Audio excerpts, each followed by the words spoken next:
right, but like I see it as a tidal wave. You know, it's coming and it's growing. No, and here it's we growing. go again. It's coming. So I'm not saying that feminism doesn't have more power. Of course it does. Would you prefer red pill or feminism? I think they're both toxic If you had to and pick awful. one. No, If you had to. What'd she say? Toxic and awful. Got to add that again. Said it again. Toxic and we got to add in awful, because I think awful is, let's check. I think they're both awful. You know what? Since she ascribed it to both of those, I'll keep toxic, but I won't add in awful because she ascribed it to both. So that's kind of like calling two people ugly. I think that's less shaming language and more just a descriptive insult. So let's keep going. Pick the one. reason I created this character is because I don't like extremes. You know, when extremes. If you had to pick one. Oh, it's a character. I would move to another planet. You had to pick one. Seriously. No, I'm not. I can't. No. Okay. See what she just did there? And this is something that modern females particularly do. I think traditional modern women do this too when they're in the sisterhood, like when they're around a bunch of females. Sometimes they'll do this as well. What she's doing right now is she's protecting herself from the wrath of the sisterhood. That's what she's doing. She's protecting herself from the wrath of the sisterhood. The sisterhood is trying to keep females from holding them accountable. So anytime a female comes out and says that I would prefer not the sisterhood, and remember, feminism is the sisterhood. If a female comes out and says, I prefer to not be with the sisterhood, oh, they'll get dragged across the doggone mud. You think, like, my account got canceled because I believe females came over and just reported my account, because this is what they do on TikTok. I mean this in literal terms. If they don't like you, they will have their subscribers all go and report your account simultaneously. Why? Because the way that females fight is not the way males fight. The way that males fight is physically. We have a problem with each other. We say, all right, bro, you need to square up. We need to handle this like men. And we'll square up fighting. We talk too, but that's one of the main ways that we handle things is physically. The way females handle things is primarily, even though they now hit on males and attack males publicly and all type of stuff, the way they primarily fight males is through innuendo and reputation destruction, because it's covert. Females don't like accountability, particularly modern females. They don't like accountability. So what they do is they fight you covertly. And the best way to fight covertly is when you're reporting people's accounts, because you get the weight of that app. You get the weight of Facebook, the weight of TikTok, the weight of YouTube to come down on the guy without the guy knowing that it was you who did it. That's the way they fight.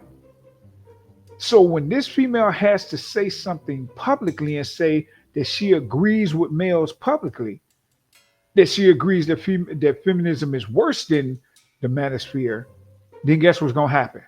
She's going to catch the wrath of females publicly and covertly, overtly and covertly. She's going to catch the wrath of them in the comment section, and she's going to catch the wrath of them by them doxing her, doing all type of craziness to her and her family. So what does she do? She said, nope. She puts her hands up and she both sides it. She said, no, I ain't dealing with it. Nope. I'm just going to leave the planet.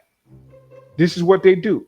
But what's so funny is, if females, particularly modern females, were so reasonable and so awesome, why would you have a problem having these type of conversations? Why would you have a problem actually telling the truth? Why would you have a problem telling your opinion? Oh, right. It's because you know that they're absolutely ridiculous and vicious.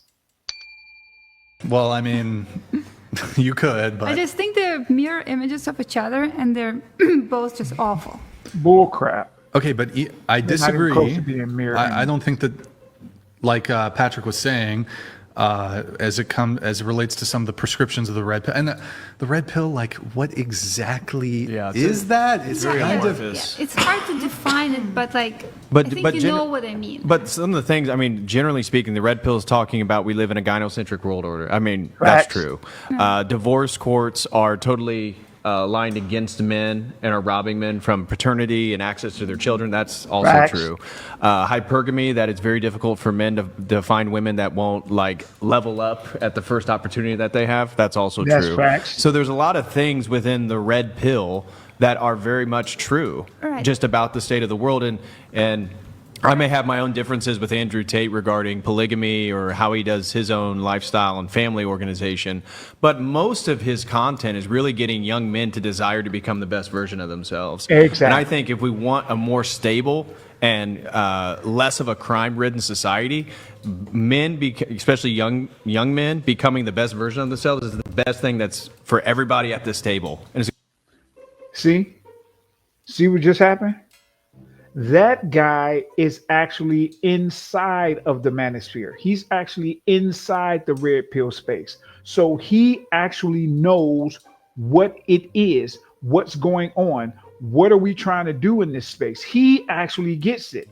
He's not somebody who's on the outside, who doesn't even talk to anybody on the inside, looks over there, acts like or feels like they don't like what they think they see, and then goes and makes a hit piece or goes and makes a hit documentary on it and says a bunch of crap in it that's not even the case inside the actual space. Bars. He's not one of those. He's actually inside the space. So he knows what the freak is actually going on. That's the difference. That's the difference when it comes to this space, this manosphere space, and people who are in it compared to people like her who aren't in it, who probably just saw a bunch of clips and just, I think that the manosphere is this, and somebody told me that, so I'm just going to go in here and argue with something I don't even know. She even said, well, it's hard to define. No, it's not. No, it's not. That's not what Brian was saying when he was like, well, the red pill. He wasn't saying, it's hard to define. But she thought that's what he was saying. And because she knows she can define it because she actually didn't study it. If she actually studied it, she wouldn't be saying the stupidness that she's saying right now.